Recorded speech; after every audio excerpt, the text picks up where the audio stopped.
Hello Internet! Thank you for inviting me onto your screens today. Now, where to start? Suppose first off I'll warn you that this video likely is going to have a lot of anger and shouting and swearing in it. Because frankly I've been sitting on all this since November 23rd and it's finally time to vent. You maybe have to know I've actually got notes this time, so maybe that'll help. There'll probably be a lot of pauses in the year as well while I look to them, so expect that. Now then, November 23rd, and a t-shirt you might recognise. So guess what I've got to talk about?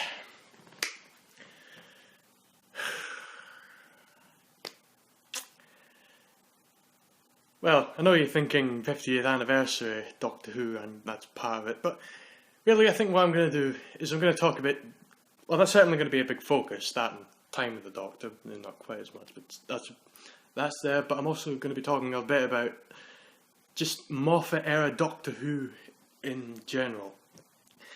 Since season 5, right up to Time of the Doctor, that's what's there so far.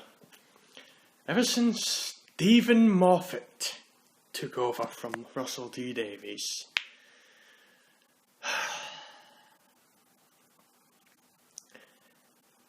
Stephen Moffat is my absolute most hated creator at this point. All just because of what he's done to Doctor Who. I hate the guy more than I dislike Grant Morrison, the guy who wrote All-Star Superman and Final Crisis, and I despise those books. I hated that. I don't think I've even written for that yet, but frankly, that's beyond the point. Grant Morrison used to be my least favourite because those two books were just shite, and he was just, I told you that'd be so and he was just a plain bad writer, but frankly, his bad writing isn't his fault. You know, the fact that he's a bad writer, you can't blame him for it. Well, sort of. You can maybe blame him if it's because he didn't practice enough, or because he didn't get himself the right education, but never mind. But thing is, Moffat, the way I hate Stephen Moffat is different. I mean, right off the bat, I'm just going to say this. To begin with, Stephen Moffat, I don't hate the man as a person. I really don't. I've never met him. I don't know anything about him except for that whole sexist scandal thing. At least a bit of it. It's iffy, but don't know all the facts. So I don't hate the man himself. I hate him as a creator, as a writer, as a showrunner, not as a person. And the reasons why. Before I get into the reasons why, I'm just going to lay out a personal belief of mine. That, you know how I've said you can't hate Grant Morrison just for being a bad writer, because that's not really his fault. But you can hate Stephen Moffat for certain things about how he writes. At least, as far as I'm concerned, there are 3 qualifiers to insult-worthy writing. You know, one of these 3 things pops up. That's the point where you can insult the creator. You can't insult Grant Morrison for being a bad writer, but you can insult Stephen Moffat for these 3 things, and those are laziness, harmful shamelessness, and neglect. Those 3 things. Those you can entirely blame on the writer. When those show up, they're very much worthy of a fuck you. Stephen Moffat has brought up neglect and laziness so much. I suppose I'll kind of start from the beginning. Season 5, although I'll wind up skipping over a lot to get to the major things. Suppose one thing that occurs to me is that Moffat. Well, okay, I'll just explain one last thing.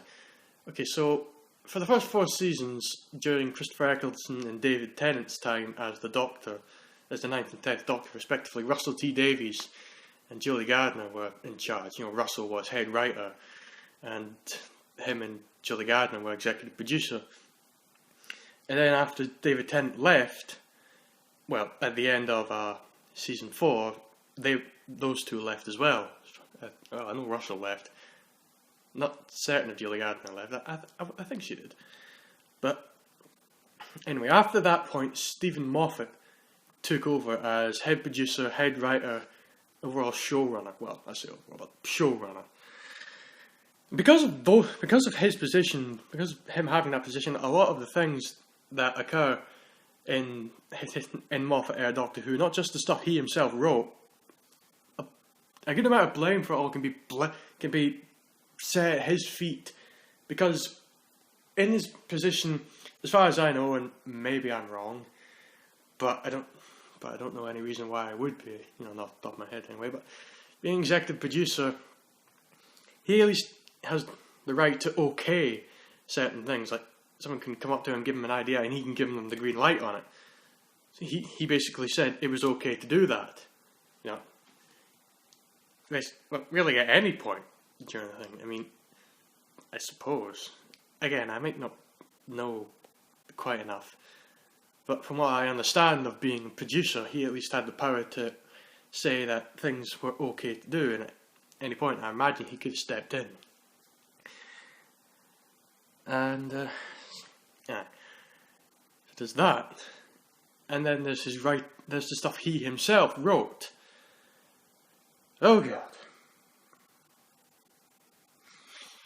Right, so all that information there, I'll start talking about his era of Doctor Who.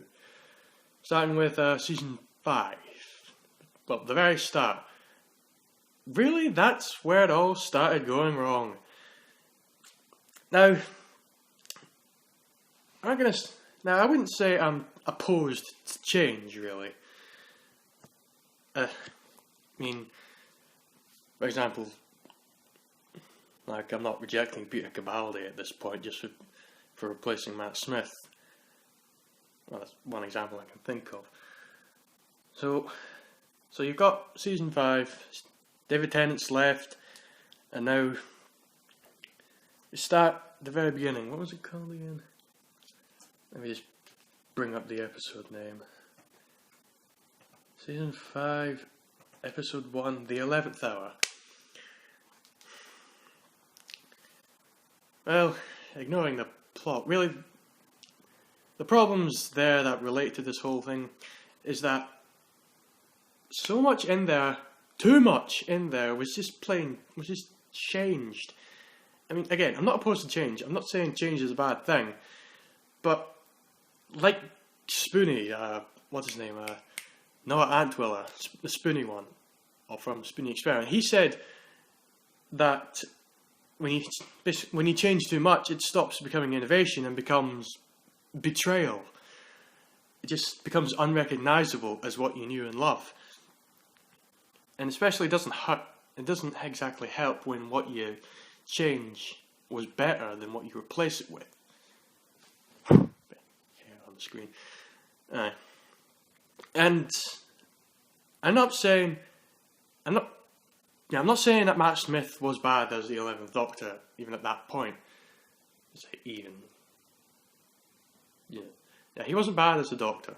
He was good as the Doctor. But that's just one change we'll go from. Okay, I'll just list out all the changes he did, and maybe you can start getting an idea for what I'm talking about. Okay, so we've got a new Doctor, Matt Smith, the 11th Doctor. Yeah, we know that. We've had that.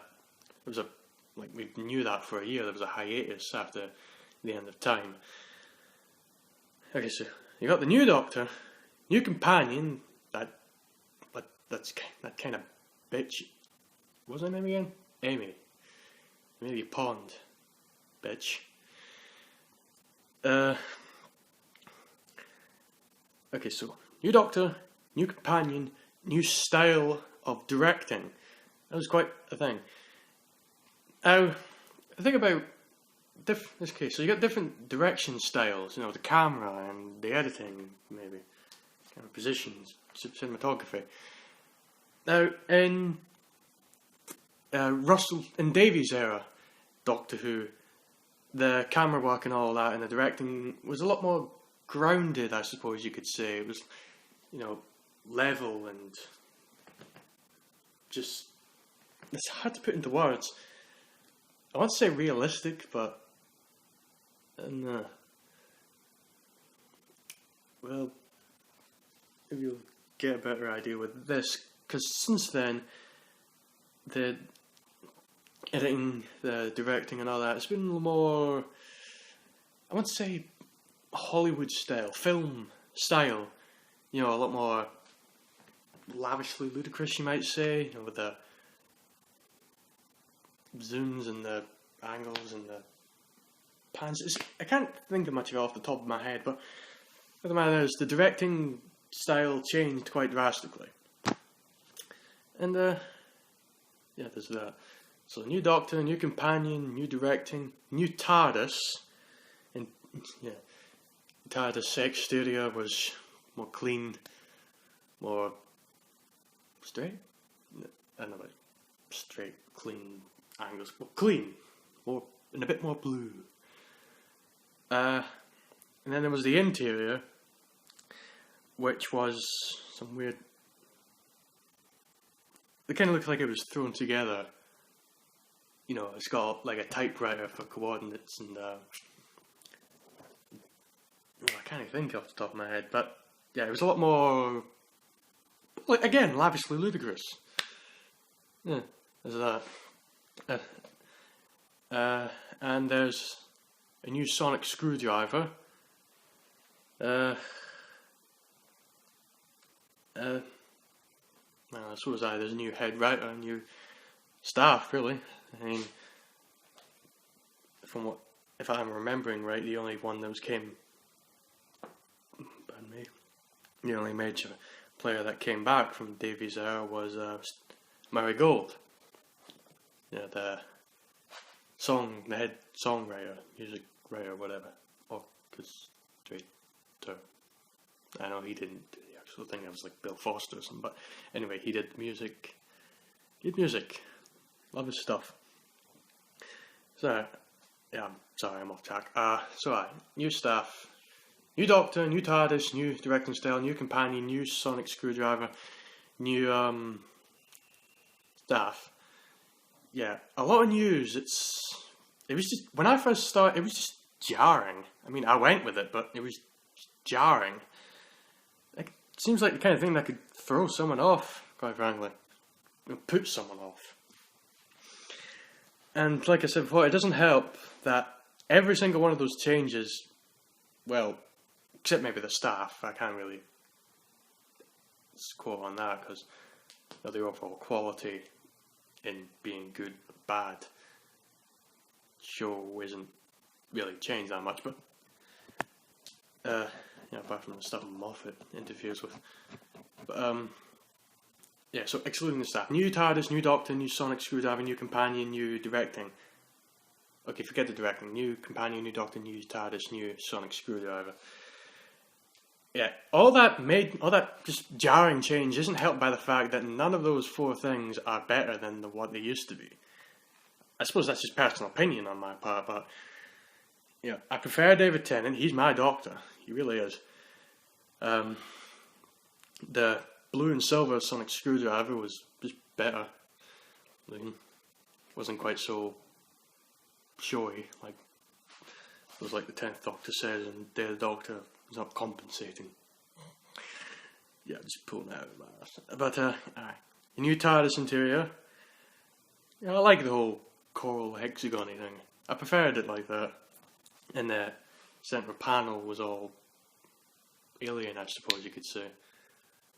And new TARDIS, I said new TARDIS. New companion, yeah, him was a bitch. I like Rose. I liked Rose. She was good. I know she had her flaws. She was like short-sighted, you know. Didn't have the best sense of reality, but yeah, I liked Rose. Martha was alright. Donna was pretty good, although sometimes she was bloody annoying. But then you got Amy. I know some people say that Rose is a neglectful bitch, but no, I say she just didn't have a good sight. You know, she didn't have a good enough sense of reality. But Amy, she was a bitch. She was neglectful and all that. And annoyingly cocky. Yeah. I suppose I am complaining about Moffat-Era overall, so I can kind of go on that rant. She wasn't bad all the time, certainly. I mean, first time I went through the whole series, I guess I liked her enough. But in retrospect, she's a bitch. Yeah, so all that stuff happened at the very beginning of the entire series of the new era. It's just jarring and, technically speaking, inferior. Not necessarily bad. Again, Matt Smith was a good Doctor. Sonic Screwdriver and the TARDIS went bad, just weren't as good. And Amy, well, I've already said, she's a bitch. So, having all that change at the beginning was just jarring. And that's the beginning of where everything goes wrong with Moffat-Era Doctor Who. And considering he wrote that episode, plus he's showrunner and executive producer, head writer. Pretty much most of those things he would have had to agree on, and I imagine contribute to. And say it was okay to use them. I suppose I'm kind of stretching, laying the blame on him. I suppose I'm just biased against him, but still, at least some of the blame for that goes to him. And again, I don't know how much he created. Although I suppose that's small potatoes saying all that. I mean, again, I said it's opinion that it's not better than it used to be. It's my opinion. And, I guess, really it's more the fault of the people who actually properly designed all those things, not Moffat. He may have agreed to use them, there's a chance he could have contributed to them, so a bit of blame, but not most of the blame. However, what comes next is where things really just,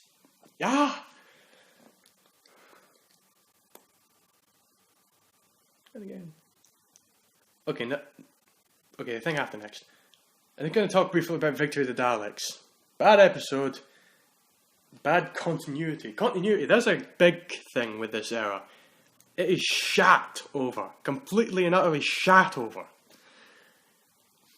And one major thing I'll just point out from that episode before I continue, apart from the fact that it was badly written, and two things actually. You know the whole thing about how Amy didn't remember the Daleks because apparently that... spoilers, by the way. So, you might want to stop before I go on, because there's going to be spoilers. 3.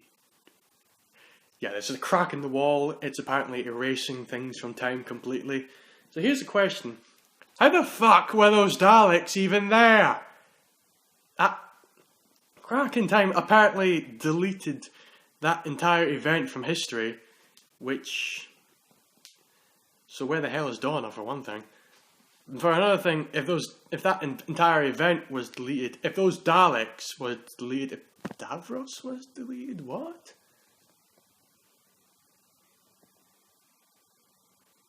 Okay, the plot hole just got considerably bigger. Christ almighty. Ugh. Terrible, just terrible.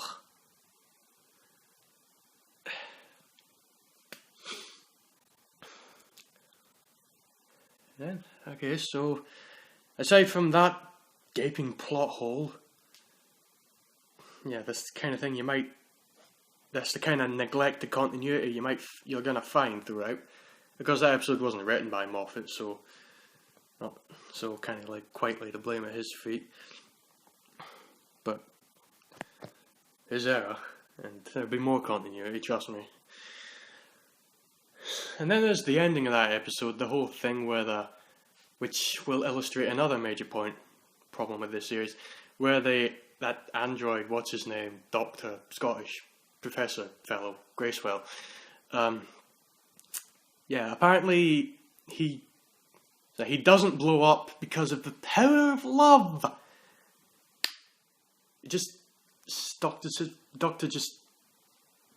Doctor and maybe just make him realise his humanity, have him experience his emotions, make him human, and some fucking how that keeps him from blowing up.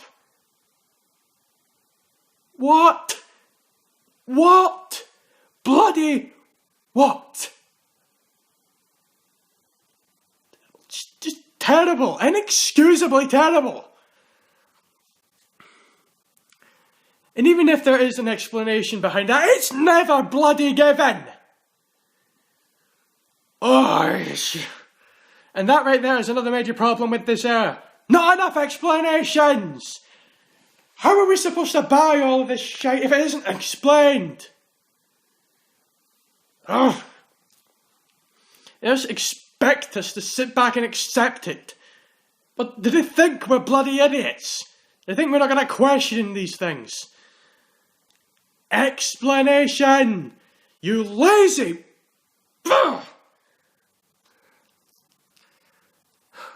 Fuck the person who wrote that just for that bit. Fuck him. Lazy.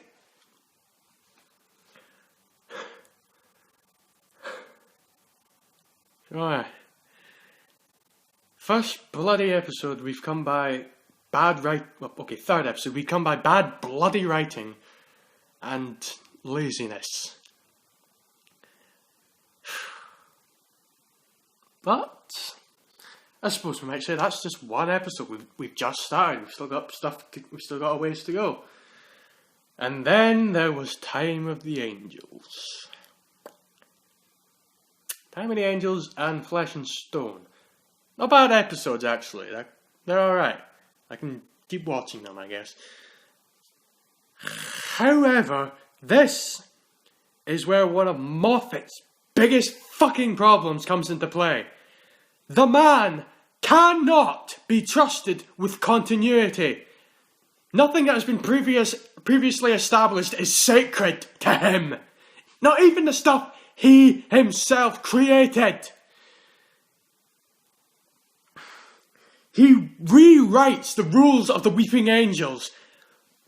The monsters he himself created just to make his fucking story work. That is neglect and laziness. Fuck you, Stephen Moffat.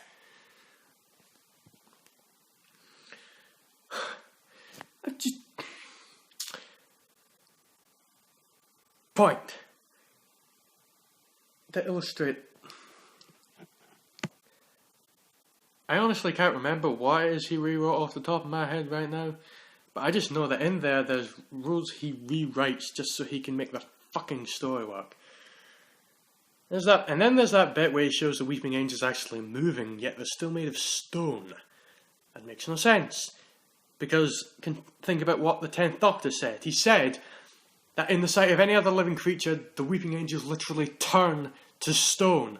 So does that make it sound like that they're constantly made of stone? No, it doesn't. They may as well be flesh and blood when they're not stone. And making it otherwise makes no sense. Okay, maybe it makes a bit of sense. But no, he just said he turns to stone, so why would they be living stone all the time? And now I remember what that is that he rewrote, the rule he rewrote. The whole Angels bit. Okay, there's that bit where Amy's got her eyes closed and she's walking through the forest trying to get to the Doctor. And she gets surrounded by angels. And they freeze. Her eyes are closed and they freeze into stone. Despite the fact that the 10th Doctor described all that as... What was it again? Yeah, in the sight of any other living creature, they literally turn to stone. No fact, no choice. It's just a fact of their biology. And yet, Moffat writes it. He has the 11th Doctor say that their instincts will kick in and they turn to stone.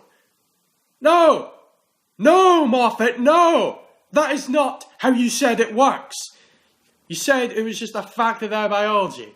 You said it was quantum lock, the quantum Zeno effect. That's due to observation, not instinct. You cannot rewrite the rules just to make your fucking story work. And yet he fucking did it. Lazy, neglectful twat. Bastard. Yeah, I know I'm getting angry. I'm being a fanboy, but that's how it is. And I know I'm insulting the man a lot, but again, it's him. I'm insulting him as a creator. That's what I'm going by. I've never insulted the person. I've never insulted Moffat as a man, as a person. You know, I've never accused him of being an overall neglectful, lazy man. Just he's neglectful and lazy in his writing. As far as I'm concerned, that is insult worthy, like I said. So he's got that, rewriting the rules to make the fucking story work. Another thing that's not quite as common as others, sorry, but it's still a major thing. And just, again, I'm going to briefly come back to Victory of the Daleks, just to say another thing that you'll find is sickeningly happy endings. You know, with that professor, what's his name, becoming human. And the Doctor being cheered up, saying he saved the Earth even though the fucking Daleks have escaped. No, that is not how it works. That is a bittersweet ending at most. You do not turn things around and make them happy just because he saved the Earth. The Daleks escaped and will begin anew. That does not equal happy fucking ending.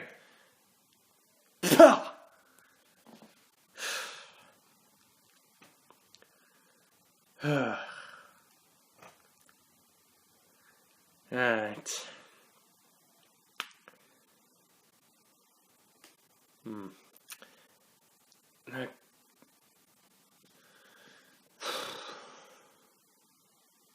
Those are basically the biggest points.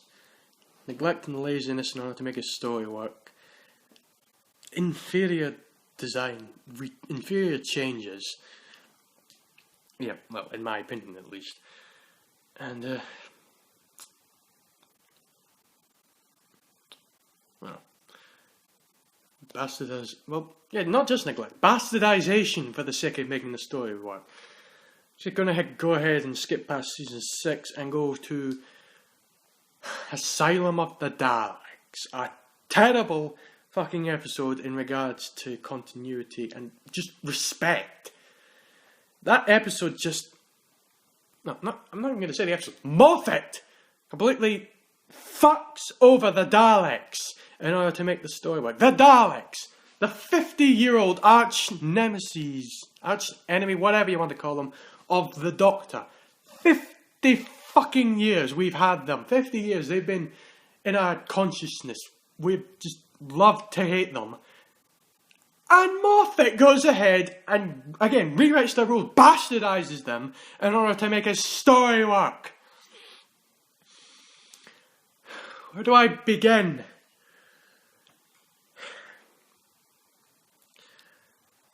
Well, there's where I begin. Another fucking massive plot hole. Scarrow exists again, in spite of the fact that in... what's it called? Daleks in Manhattan. Dalek... Sec... Thay... It should have been Thay. It might as well have been Dalek... Which a Dalek says, and I quote, "My planet is gone, destroyed in a great war." Unquote. And the Doctor, the 10th Doctor, of course, says that the entire war is time-locked. And don't you dare bring up Dalek Khan, because that's just not explained. That's just lazy writing right there. Bloody Bloody hell, Davies. Fuck you for that. But anyway, the planet was destroyed in the Time War, and the Time War cannot be rewritten. Ergo, it makes no motherfucking sense that Scarrow is back in the beginning of that episode. Scarrow doesn't exist anymore! No, Moffat! No! I'm gonna be hoarse by the time this thing is over. I'm just gonna bitch a bit more about season 7. Really, I've given all the basic points. All there's left to is bitch about specific things that Moffat has done to this series. So you got okay, another thing in the Silent Love of the Daleks. A bit. So what's the explanation for why they have to send the Doctor in to turn off the force field so they can destroy the planet again? Well, apparently the planet is only filled with Daleks because it is offensive to them to destroy such divine beauty. Daleks don't even have a concept of elegance, as Doomsday told us, so why would they have a concept of fucking beauty or elegance? And then there's the line in Journey's End, I think it was, no, not Journey's End, one of the two, Journey's End and Stolen Earth, about the Supreme Dalek says about Dalek Khan, the insane prophesizing Dalek, the abomination is insane. Does that sound like the kind of species that has respect or just considers insane hatred a good thing? No, it doesn't. You fucked up, Moffat. You neglected that bit and rewrote the rules. Fuck you. And then there's apparently how the shield has to be turned off. But for some inexplicably fucking stupid reason, the shield can only be turned off from within the shield, on the planet where all the insane Daleks are, the ones they don't want to escape. So of course they put the fucking off switch where they can fucking reach it.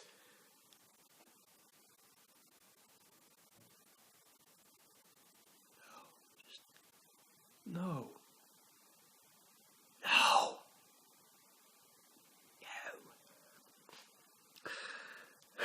And then last, but by no means certainly least, the Daleks don't do it themselves because they're afraid to. No. Absolutely not. No. The Daleks are scared of one thing and one thing only, and that's the Doctor. They're not scared of anything else. Daleks do not fear, must not fear. The entire episode is one big bastardization of the Daleks. You see what he drives me to?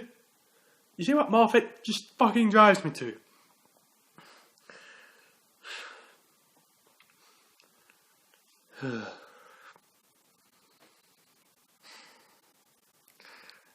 Then there was that bit at the end about the Daleks forgetting the Doctor, which is just fucking stupid and a bastardization.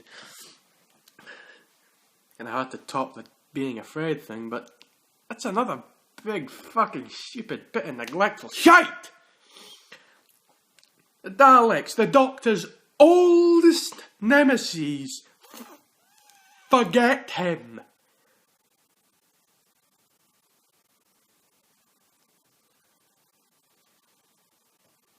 So anyway, Angels in Manhattan. Moffat wrote that, didn't he? Let me see.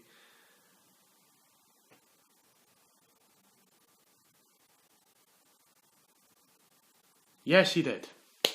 Moffat wrote Angels in Manhattan. I'll start off. Yeah, the Statue of Liberty is an angel.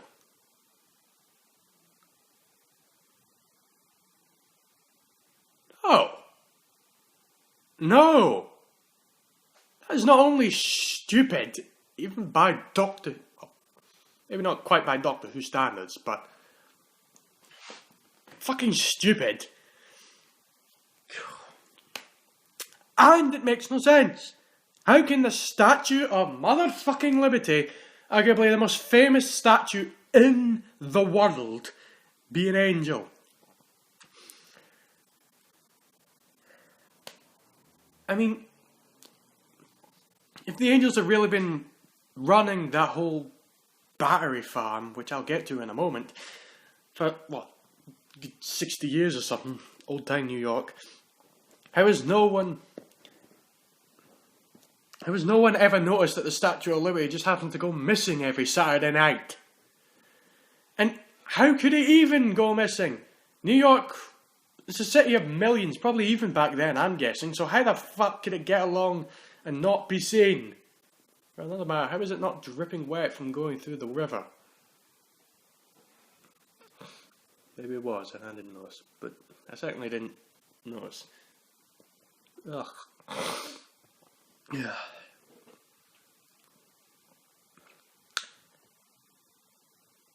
Okay, and the battery farm. Okay, so let's see here. The 11th Doctor describes it that flinging a person back in time creates time energy, and that is what the angels feed on. Well, just going by those words alone, and even if there's some other context that I should take in, why would you write it like that? No! That's not what they feed on! They feed on all your stolen moments. They feed on the experiences you never had, the time you never lived, the energy that you would have had.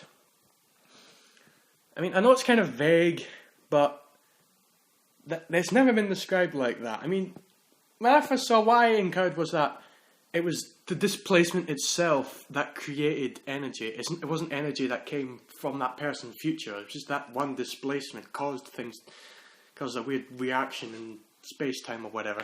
That's certainly what it sounds like. Okay, maybe I'm wrong. Maybe I should have taken some context in there, like they feed on the time energy of your future. But just going by those words, it makes no fucking sense, and that just sounds like another rewrite of rules. I suppose maybe I'm wrong. Maybe it's just plain bad writing rather than neglectful writing. But either way, there's a problem. Now what else is there? I suppose that's all the big and little things from all the episodes. And now, the thing that inspired this 2.5 months of bitching and moaning and hatred in this video. The Day of the Doctor.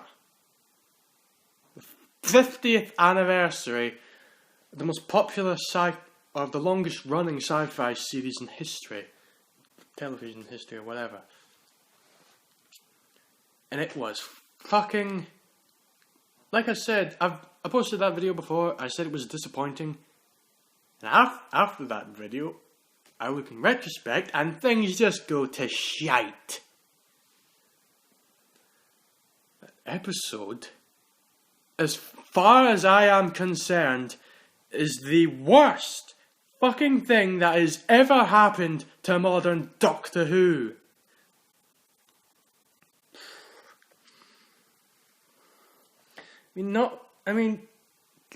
Putting aside the fact that it's just a disappointment for the 50th anniversary, hell, I won't bother mentioning that because I've already done a video on it. But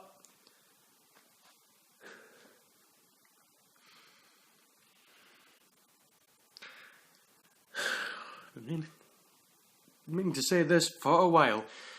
It is a slap in the motherfucking faces of every single actor, director, writer, cameraman, every single staff member that worked on the last 7 series of Doctor Who to build up the last of the Time Lords mythology. because it goes ahead and renders it practically moot, whatever the word is, and brings the Time Lord back to life. Fuck! No! Absolutely not! For 8 fucking years, 7 seasons, they've been building things up. The Doctor, the last of the Time Lords, alone in the universe, regretting for the rest of his life his actions during the Time War, the end of the Time War, is just thrown out the motherfucking window. And now, chances are, I'm not going to be able to experience the last 7 series as I should. Every scene that has to do with the Doctor being the last, regretting his actions, being lonely, it's never going to be the same again, is it? Maybe occasionally if I'm just not angry about it for a while, I'll forget about it. But that's not good enough. That is not good enough. You ruined it, Moffat. You fucking ruined the last 7 seasons. You neglectful twat!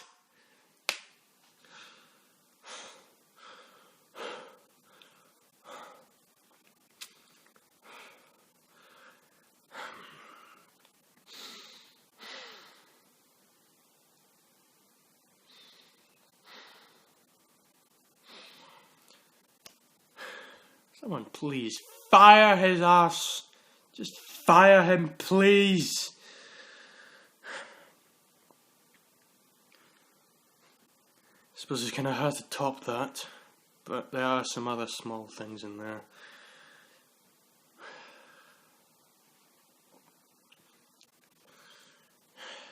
Just mention a few more things with this, and then I'm going to go on to Time of the Doctor.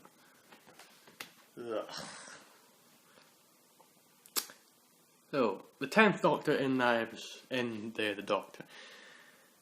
I mean, well, first off, his hair isn't sticky uppy. A small thing, but why the hell not? It's a signature look for him. Why didn't he have his hair up? Ugh. Okay, but the more major thing is that in that movie, he's just an inaccurate parody of himself.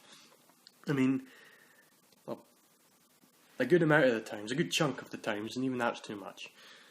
I mean, like I said before, there's that whole, I said in the last video, that whole speech he does, you know, I am 904 years old, I'm from the planet Gallifrey and constantly cast efforts. That's, you know, just a forced parody in and of itself. But then he says, the bringer of darkness. When's the Doctor ever called himself that, at least in modern Doctor Who?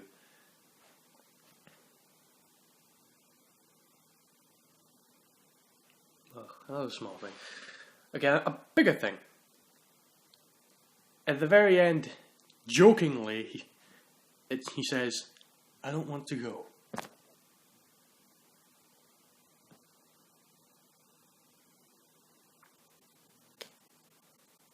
You have just ruined one of the best scenes in any fictional item I've ever seen.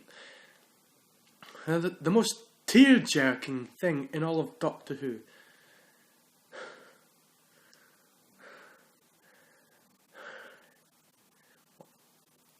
Four episodes of build-up.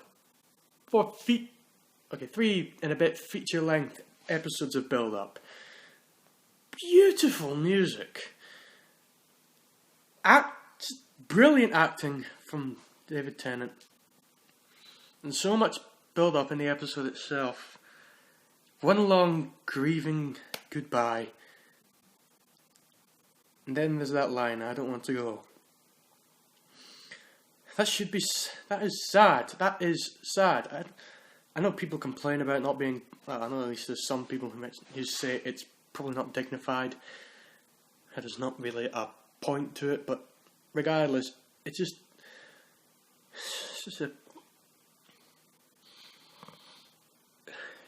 I mean, it's a long goodbye to the 10th Doctor, to David Tennant. And then Moffat comes along and fucking ruins it. I mean, you ever going to be able to hear that line after all that and not think of how he fucking bastardized it for the sake of a fucking joke in Day of the Doctor? I probably should have said that just by watching this and that might happen, but then again... Yeah, sorry if I've just gone ahead and ruined it for you. Really, I'm so sorry, but... Moffat... Fuck you, Moffat. You fucking ruined it.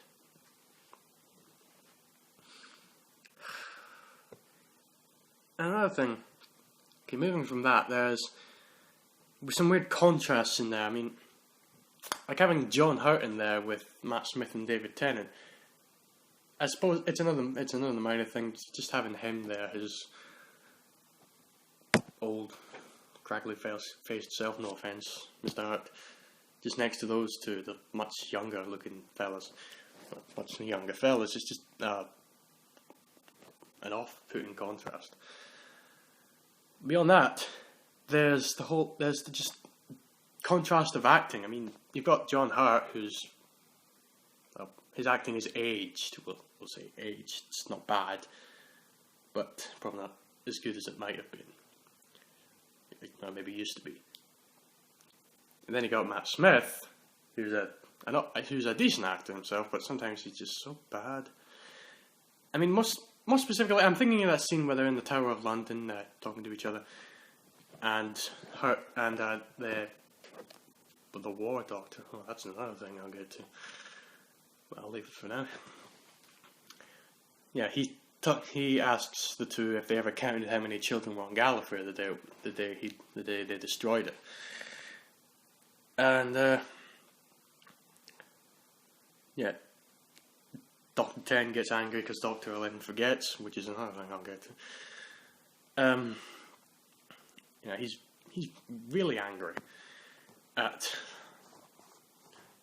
I suppose to put it simply, David Tennant just mops the fucking floor with Matt Smith. I mean, you can tell Matt's trying, but he's just failing to be angry. Ugh.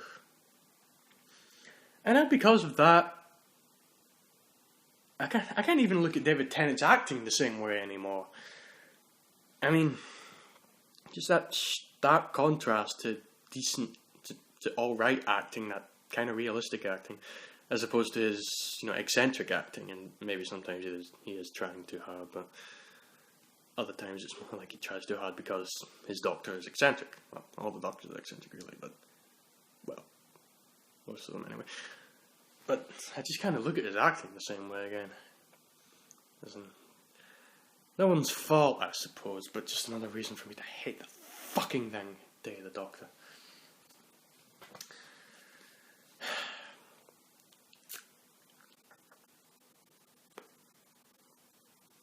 Here's a plot hole for you. Apparently, they described the whole Time Lord as something they just made up for the episode to make that story work. Blah. They say that it's a frozen instant in time. Quick question: how do you do that? Wouldn't you just, if you take that one instant out of time, doesn't time just collapse or something? I mean, that's just something I thought there. There's another plot hole for you. But the proper plot hole. Right. How the fuck the Doctors and Clara locked themselves in that painting to use it as suspended animation, so the Zygons for that matter. How the fuck did they get themselves out? It's a frozen instant in time. How does it move? How can people escape from it? It makes no sense. And if people can escape from it, I don't know, maybe because they're not aware they're in it, but you'd think they wouldn't fucking do that considering they froze a million Daleks. Which then brings to mind that, okay, maybe I'm overthinking it, but it's kind of like another way that Time Lords and the Daleks survived. As frozen instants in time in paintings. Ugh. Terrible, just terrible. Even if there is a way to do it, it's never fucking explained. Again. Never explained.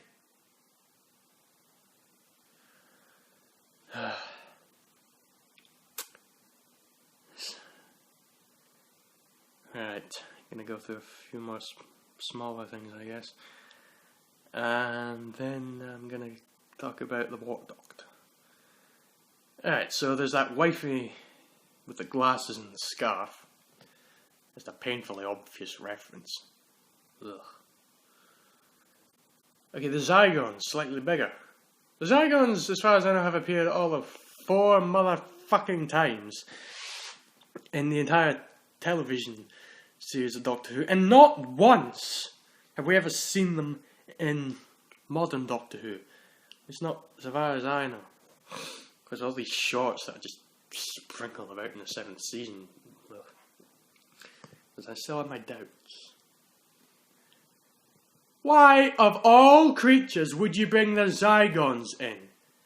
A creature that's appeared, 5 times in all of Doctor Who, including Day of the Doctor. You bring him in, you bring them in for the 50th anniversary, what the fuck are you thinking? They're not worthy of the 50th anniversary, they don't deserve to be there. A bigger monster would have been much better.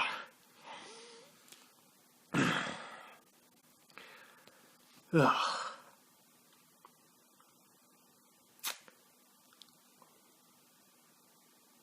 There's some bad editing in there as well. About how, you remember how that scene where the Zygons throw the cloths off themselves because they were hiding in statues? The editing in there just makes it painfully obvious they've only got the one guy in the suit. I mean, there's that scene later when there's a bunch of them downstairs with Elizabeth explaining the plot, which she somehow learned. But again, that bit of editing just makes it so painfully obvious. Maybe, admittedly, I didn't catch it the first time around, but the second time around, well. Okay, there's a bit at the beginning. Clara snaps her fingers to shut the TARDIS doors, which makes the Doctor's ability to do so just completely unspecial. It would, ugh. Some other ruination in there, but alright, I'm just gonna say another thing right now that might ruin another bit for you. Not as bad as the end of time, but you know, you might want to skip forward about 10 seconds from when I start talking. Yeah, it just ruins. It might, in theory anyway, it just ruins the ending of Silence in the Library, or whatever that second episode of that lot was called, where the Doctor just discovers he can snap his fingers and open the door. It's just, yeah, if you have that on the mind, it's not going to be proper. Ugh. Oh, and here we go. Another sickeningly happy ending.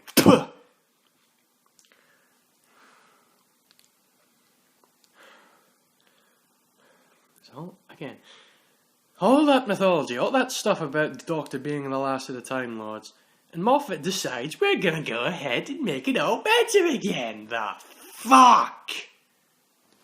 Fuck that! Just a sickeningly happy ending.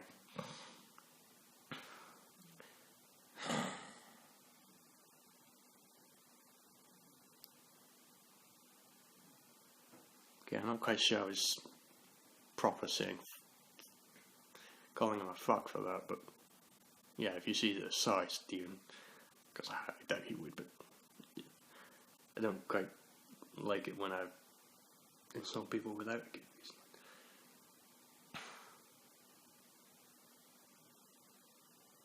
Alright, so making a happy ending, that's not so worthy, but yeah, the neglect that led to making a happy ending, yeah, certainly, fuck you, Stephen. Fuck you, Moffat. Alright, now one more thing, and then Time with the Doctor. The War Doctor. I mean, in my other episode I called him the 8th Doctor, because I honestly thought that's who he was. At what point in time were we supposed to infer that he was another Doctor? And why would you make him another Doctor? Why would you just fuck over the last 8 years of continuity. We've been calling, the 9th Doctor, the 10th Doctor, the 11th Doctor. We might as well call them. There might as well be 10th Doctor, there might as well be 11th Doctor, and there might as well be 12th Doctor. It's just unnecessary. It just confuses things. I don't care if he doesn't call himself the Doctor. It's still weird. And even then, even if you want to go ahead with the excuse, even if you can accept that he didn't call himself the Doctor, at what point, he doesn't even call himself the Warrior or anything. I know Clara does, but that's hardly a proper instance of name calling. At the end of it, he says, just for this moment, I am the Doctor once more. So instantly, you fucked it up! Right there, you just made him into the might as well be 9th Doctor. Ugh. While I'm on the subject, yeah, why? Christopher Eccleston, what the hell, man? Couldn't you have at least done a cameo? Have you no respect for the fans? Ugh.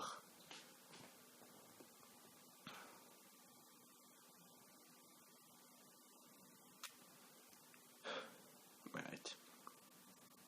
And there's another bit of a plot hole. Why the fuck does he regenerate? Why? Why does he regenerate? He says it's what? Worn thin? What? Is he dying of old age like the first Doctor did? I mean, the first Doctor, it was kind of sudden, but at least it was sudden quite a while before he dies. He just collapsed at the end of that first episode with the Cybermen. That was sudden and contrived, but at least it kind of establishes that he's dying of old age. Which is another thing I'll have to get to. So, contrived regeneration, plot hole, not explained. Alright, that's Day of the Doctor. The worst piece of shite I've ever seen on television.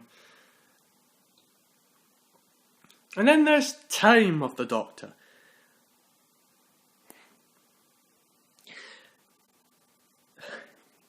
I mean, Day of the Doctor was bad on the personal level and the continuity level. Wait, was it? Okay, no, it wasn't bad on the continuity level. It was bad on the neglect level. Time of the Doctor is shite on a continuity level. How are how are the Cybermen alive? I mean, what, they were blown up in that one episode, that one really kind of badly written episode that Neil Gaiman did. There's that one bit of them, obviously we're supposed to infer that they'd survive from that. But how? How? And why isn't the Doctor just surprised to see them? Explain! Fucking explain! How are the Cybermen alive?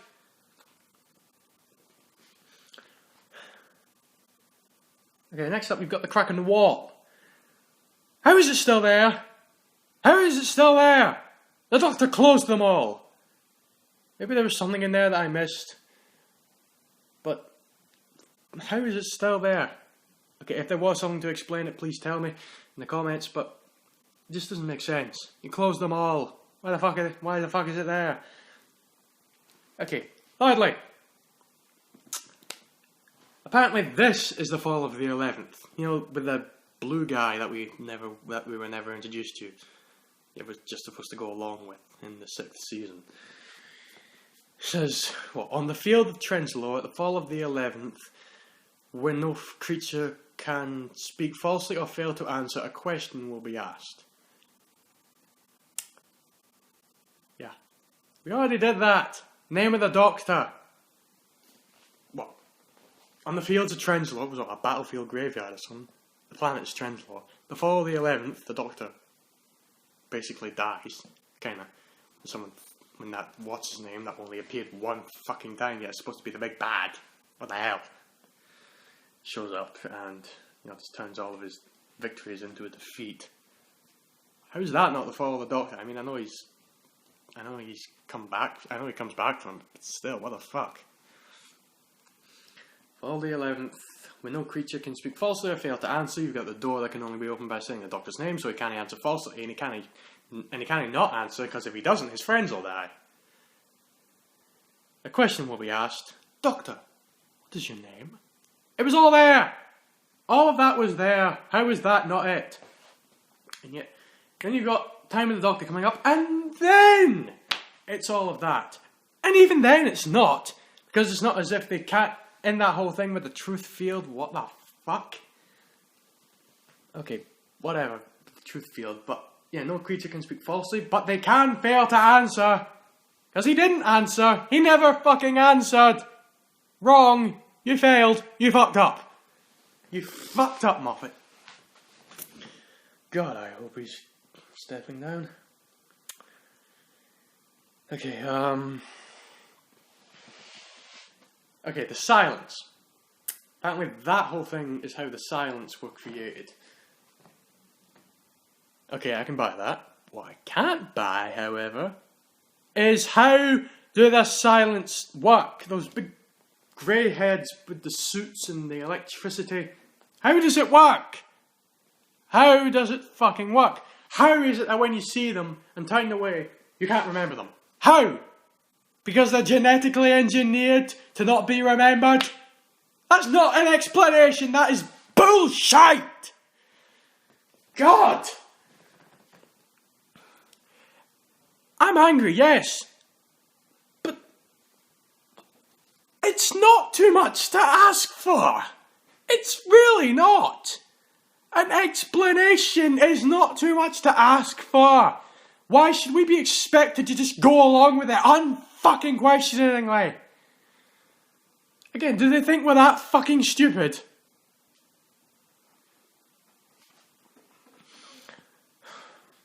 And then there's another thing. You know how at the end of season 5, the Doctor's TARDIS gets taken over and then there's that badass awesome voice saying, "Silence will fall. Silence will fall." That is just so awesome. And then we get a ham-handed explanation. It just say that, what? The whole lot, the Church of the Silence or whatever, were dedicated to keeping the Doctor from answering and getting the Time Lords out, creating a second Time War. They just ham-handedly explained that one lot of the Silence broke off in order to kill the Doctor.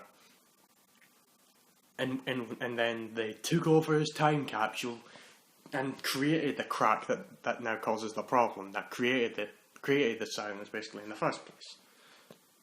That's it! That's fucking it! So long, I wanted to know how they took over the TARDIS. Who was speaking? Who said silence will fall when the TARDIS was taken over? That was just so awesome. And that's fucking it. That's all we get. Ham-handed explanation. And just so stupidly simple. And it's never explained. How did they take over the TARDIS? How? Fucking how? Fuck you, Stephen Moffat. How?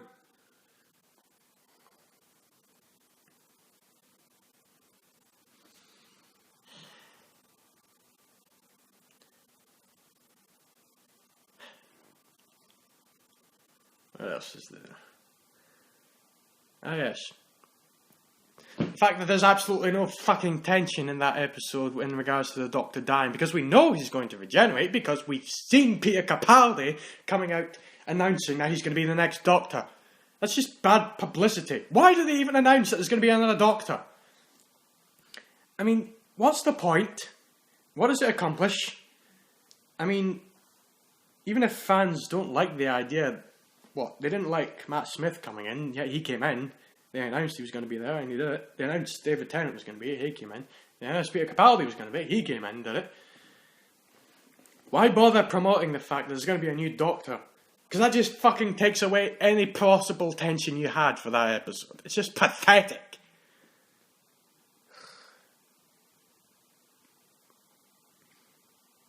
Oh, another thing.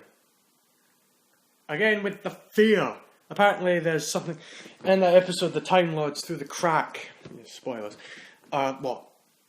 generating fear. Daleks do not fear. Cybermen fear even less. Cybermen have no emotions, period. How can they be too afraid to go down with the Trenzalore and see what the problem is?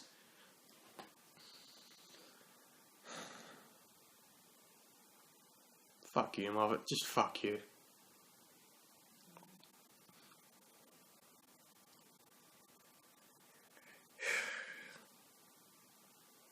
Okay, some other small things. How does a wooden Cyberman work? Care to explain? What's with the whole Doctor being naked and holograph, psychic projection, whatever? Why bother with that? Why? That's just poor taste of a joke. And why do it at all?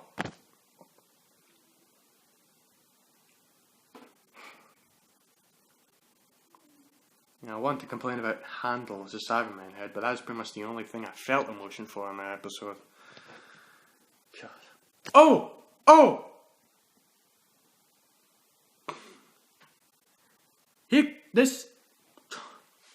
And right now, one of the biggest pieces of shite neglect that has ever happened in this entire era. You know, I hated the fact that the 11th Doctor he started out in 907, and at the start of season 5 he's 1103, and then later on season 7 he's 1200. 300 fucking years, and he's exactly the same. Bullshit. People don't live, I don't care who you are, people don't live for 300 years and not experience life just as they are, and not change at all. I mean, I did the same thing with fucking Rory. That was bullshit. Not to mention, it's completely unfair. What, the 9th Doctor and the 10th Doctor only had a few years, and yet the 11th Doctor gets, 3, 6... I'd guess 700 years by the end of Time of the Doctor. And then he's dying of old age. Which brings to mind something else. Because of all that, apparently, according to Stephen Moffat, it takes 700 years for a Time Lord to die of old age. Yeah. No. Just no. Because what? The first Doctor... So, assuming he was 700 when he died, which I kind of doubt. Right. So, you got that, then you got all those Doctors in between, and another 700 years for the 11th Doctor, you've got 1400 years. That's 1400, 1600 years of his life by the end of that, by the end of Time of the Doctor, leaving just 100 years in between, 100 to 200 years for all the other Doctors. That's just completely unfair, as well as retarded. That's what it is. It's so many things that Moffat has done is retarded. I never say retarded about anything. Yet Moffat has pushed me to the point where I called his stuff retarded just countless times. And that is one of the biggest ones. That is just a fucking retarded idea. Fucking neglectful, retarded idea. Fuck. There's one more thing. What was it? Oh. That. You know, how I mentioned that bringing Time Lords back to life and day, the Doctor basically renders the whole last of the Time Lords mythology pointless. Well, at one point, I thought to myself that not necessarily, because, you know, in that whole series, time is in flux. Things can just suddenly change from what they were in the first place. I mean, yeah, you could replace destroying Gallifrey with moving Gallifrey and it would still work.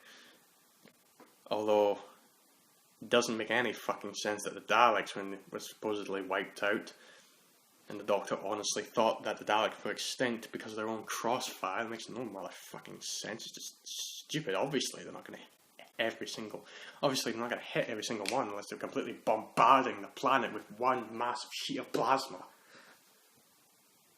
Which they weren't. They really weren't. But anyway, so that could have worked. It could have been that it was somewhat livable. That, but all the time before that, the Doctor was in fact the last Time Lord, ignoring the Master for a second.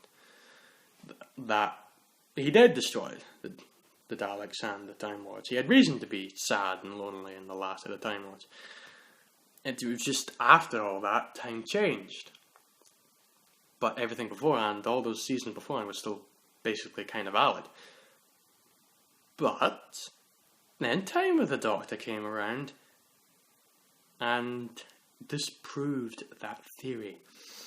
Because in order for that episode to work, in order for there to be a crack through which the Time Lords are constantly asking Doctor Who and attracting people to them, the Time Lords had to have survived the Time War, ergo the Doctor had to have transported them away. Now the thing with that is, the silence, that basically clinches it. The silence existed throughout the other seasons beforehand. You know, which is another thing I might bitch you out in a bit, but first this. So the silence existed in seasons 5 and 6 and 7, I guess. Maybe not 7, but I guess they were there. Behind the scenes or whatever. But point being, they existed. They already existed during that time when we thought he was the last of the Time Lords. Before he went and changed things. Basically. In order for the silence to exist, the Time Lords had to survive the Time War, so they can shout through the crack, attract the Doctor's attention, so that the Church of the Papal Mainframe or whatever can turn into the Church of the Silence. So basically, what that means, what Moffat is telling us, is that for all 7 seasons, the Time Lords always survived. The Doctor was never justified. The Doctor was never the last of the Time Lords. I don't care if he didn't know it. It's still fucking ruined.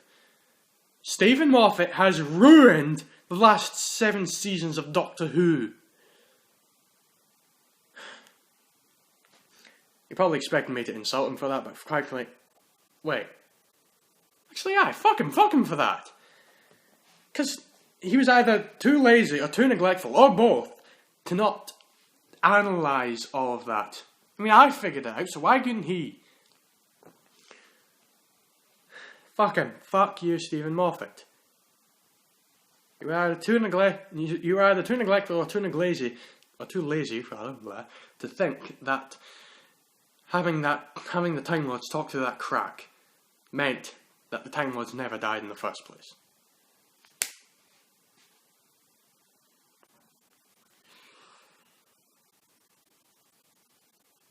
Moffat-Era Doctor Who.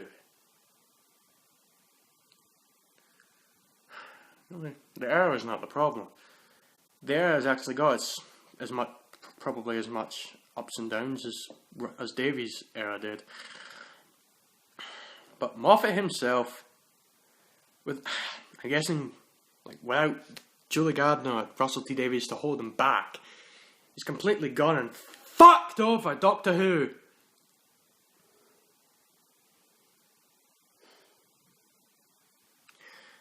That was the thing I was going to say. And there's another thing to say. What was it?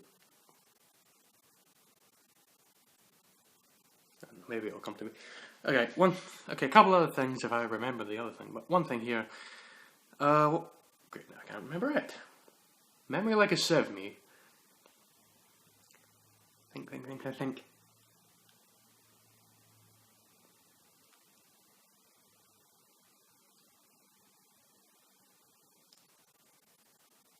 I'm sorry about this.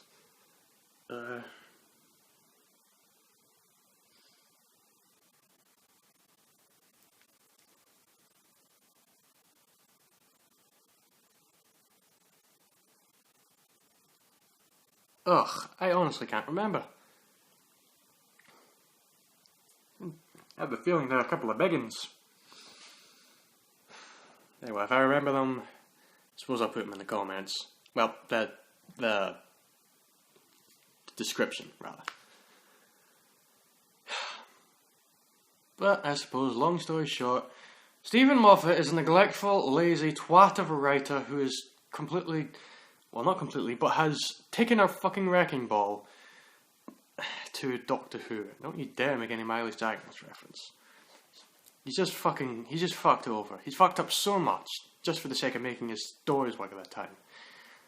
He's just completely short-sighted, neglectful, lazy, insult-worthy, insulting, disrespectful in so many senses writing.